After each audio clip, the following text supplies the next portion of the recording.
Assalamualaikum warahmatullahi wabarakatuh. Kami dari kelompok manajemen mutu terpadu yang terdiri dari Hendian Bintang NPM 0125, Wahyu Septening Tias NPM 0126, Fadia Aryanica NPM 128, Nadia Nanda Tam 0 dan Diana Sofiani NPM 0130. Yang pertama akan dipaparkan oleh Hendian Bintang.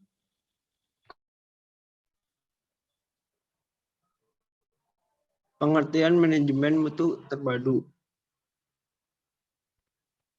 Total Quality Management juga atau manajemen mutu terpadu MMT berasal dari dunia bisnis dan khususnya dalam dunia perusahaan. TGM adalah suatu sistem manajemen kualitas yang berfokus pada pelanggan atau customer focused dengan melibatkan semua level karyawan dalam melakukan peningkatan atau perbaikan yang berkesinambungan secara terus-menerus. Pendekatan ini untuk mencapai keberhasilan jangka panjang melalui kepuasan pelanggan.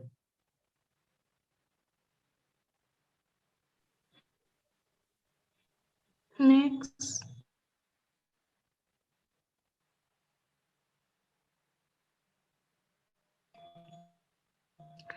Karakteristik dan prinsip TQM. Karakteristik TQM yaitu partisipasi aktif dari semua pihak, baik pimpinan maupun karyawan, berorientasi pada mutu berdasarkan pada kepuasan penggunaan. 3. Dinamika manajemen. 4. Menanamkan budaya dengan baik. 5. Menanamkan budaya problem. 6. Perbaikan berkelanjutan sebagai proses pemecahan masalah dalam TQM. Lalu ada 4 prinsip TQM, yaitu 1. Kepuasan pelanggan terhadap setiap orang, manajemen berdasarkan fakta, dan perbaikan berkesinambungan. Next.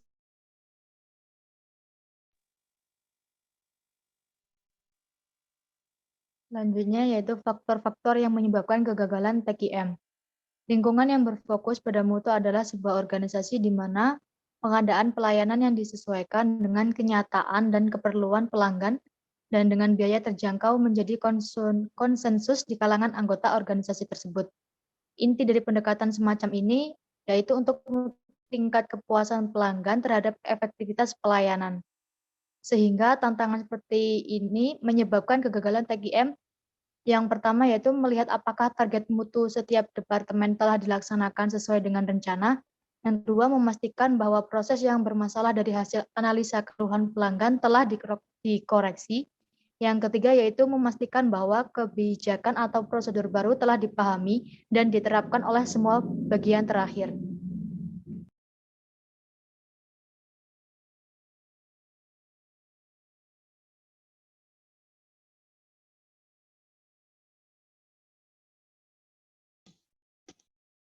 Selanjutnya, strategi penerapan TQM menurut tingkat kinerja perusahaan. 1. Bagi perusahaan-perusahaan yang rendah kinerjanya, pembentukan tim dilakukan dalam departemen-departemen pembentuk tim ini ditunjukkan untuk membantu mengidentifikasi dan pemecahan masalah-masalah ketika perusahaan selalu berusaha perbaikan mutu. Setelah itu, sebaiknya tim itu dibubarkan karena akan mengganggu masalah-masalah strategi yang lebih luas. 2. Bagi perusahaan yang kinerjanya mencegah, strategi yang digunakan adalah menyederhanakan proses-proses korporasi dan memusatkan pelatihan karyawan pada keterampilan penyelesaian masalah. 3. Bagi perusahaan yang kinerjanya tinggi, digunakan strategi benchmarking untuk mengidentifikasi proses-proses baru, produk-produk, dan jasa-jasa baru. Berikan kepuasan kepada karyawan dan jangan meningkatkan pengembangan tim departemen karena akan menghambat kinerja sama lintas fungsi-fungsi manajemen.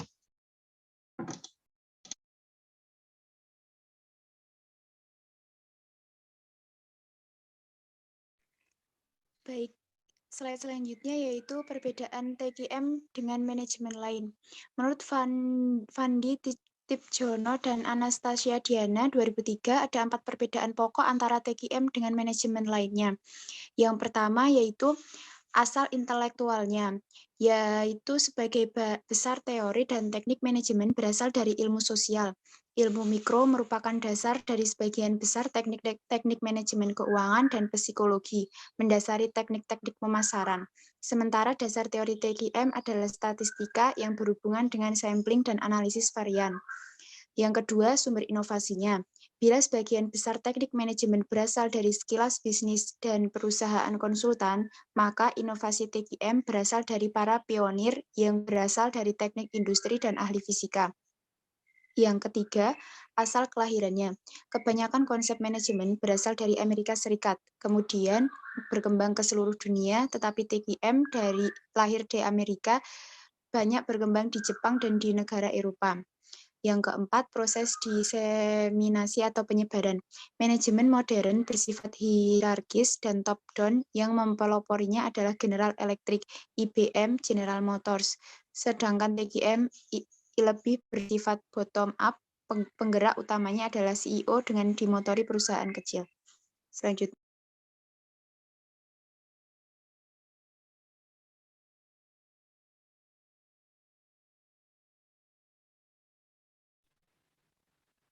Manfaat menerapkan TKM. Yang pertama, manfaat bagi pelanggan. 1. Tidak memiliki masalah dengan produk atau pelayanan. 2. Kepedulian terhadap pelanggan lebih diperhatikan. 3. Kepuasan pelanggan terjamin. Manfaat bagi perusahaan. Terdapat perusahaan kualitas produk dalam pelayanan. Staf lebih termotivasi. 3. Produktivitas meningkat. 4. Biaya turun. Yang kelima, produk catat berkurang. Yang keenam, permasalahan dapat diselesaikan dengan cepat. Manfaat TKM bagi organisasi. 1. Pemberdayaan. Yang kedua, lebih terlatih dan berkemampuan. Yang ketiga, lebih dihargai dan diakui.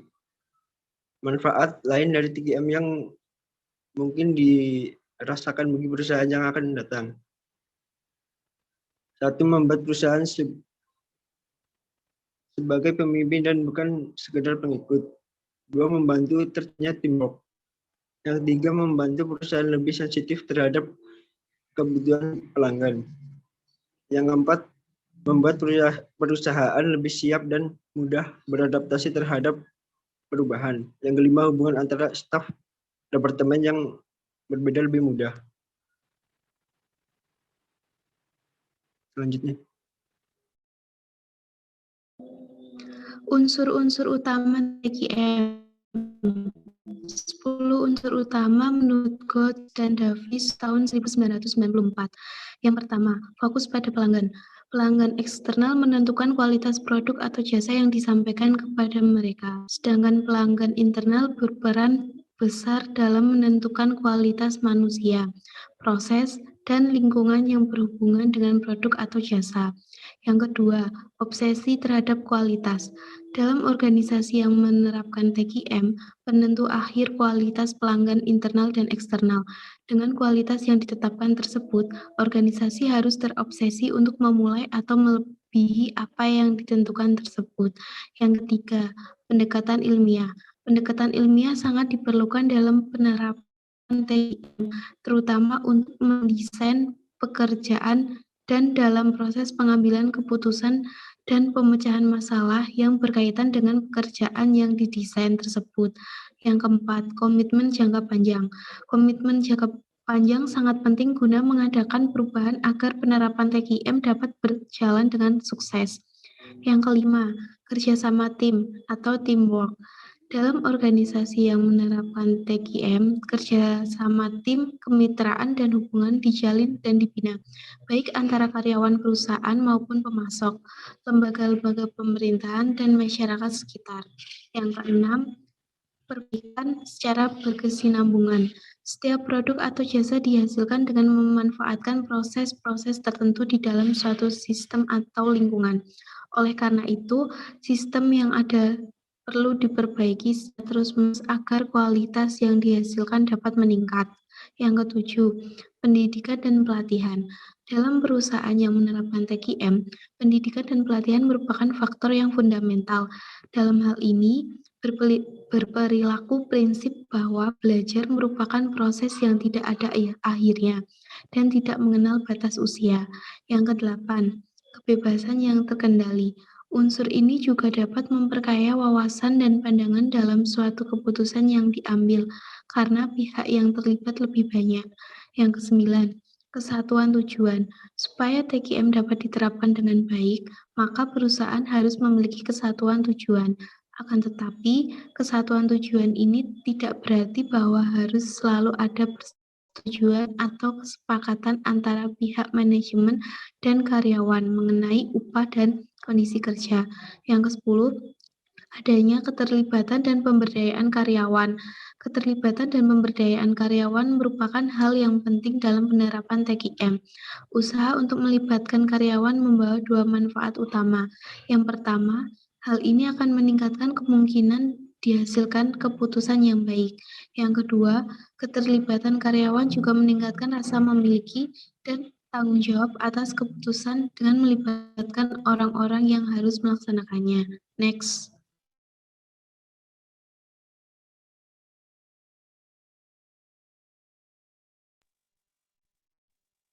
Yang selanjutnya adalah langkah-langkah pemecahan masalah dan pengambilan keputusan dalam TQM. Yang pertama yaitu langkah-langkah pemecahan masalah menurut Anderson. Yang pertama yaitu pengenalan dan pendefinisian masalah. Kedua, penentuan sejumlah solusi alternatif. Ketiga, penentuan kriteria yang akan digunakan dalam mengevaluasi solusi alternatif. Yang keempat, evaluasi solusi alternatif.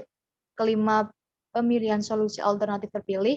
Keenam, implementasi solusi alternatif terpilih. Yang terakhir yaitu evaluasi hasil yang diperoleh untuk menentukan diperolehnya solusi yang memuaskan. Yang selanjutnya, langkah-langkah pengambilan keputusan. Yang pertama, menganalisis semua yang ada di dalam organisasi. Yang kedua, tenang dalam menghadapi masalah.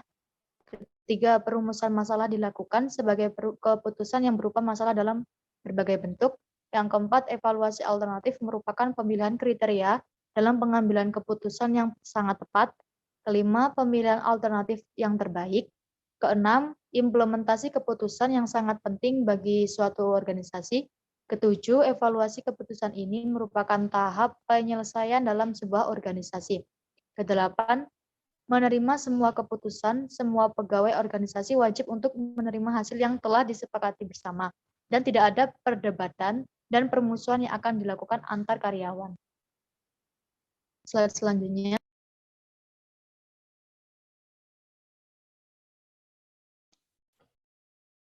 Selanjutnya 7 tools TQM. Yang pertama, check sheet. Check sheet atau lembar pemeriksaan adalah lembar yang dirancang sederhana berisi daftar hal-hal yang diperlukan untuk tujuan perekaman data sehingga pengguna dapat mengumpulkan data dengan mudah, sistematis, dan teratur pada saat data itu muncul di lokasi kejadian. Yang kedua, scatter diagram. Scatter diagram atau diagram pancar adalah grafik yang menampilkan sepasang data numerik pada sistem koordinat Cartesian dengan satu variabel pada masing-masing sumbu untuk melihat hubungan dari kedua variabel tersebut. 3. Fishbone diagram atau diagram tulang ikan, sering disebut juga diagram Ishikawa atau cause and effect. Diagram sebab akibat. Fishbone diagram adalah alat untuk mengidentifikasi berbagai sebab potensial dari satu efek atau masalah dan menganalisis masalah tersebut melalui sesi brainstorming. 4. Pareto chart. Pareto chart atau bahkan Pareto adalah bagan yang berisikan diagram batang atau bar graph dan diagram garis atau line graph. Diagram batang memperlihatkan klasifikasi dan nilai data, sedangkan diagram garis mewakili total data kumulatif. 5. Flowcharts. Flowcharts atau bagan arus adalah alat bantu untuk memvisualisasikan proses suatu penyelesaian tugas secara tahap demi tahap untuk tujuan analisis, diskusi, komunikasi, serta dapat membantu kita untuk menemukan wilayah-wilayah perbaikan dalam proses.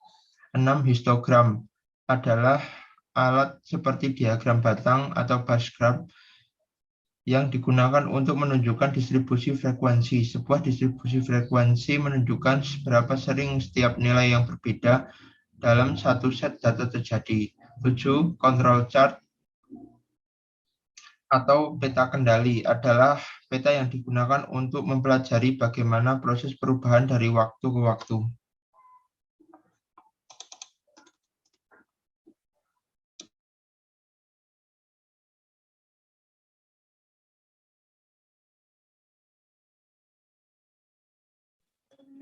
Sekian presentasi dari kami. Wassalamualaikum warahmatullahi wabarakatuh.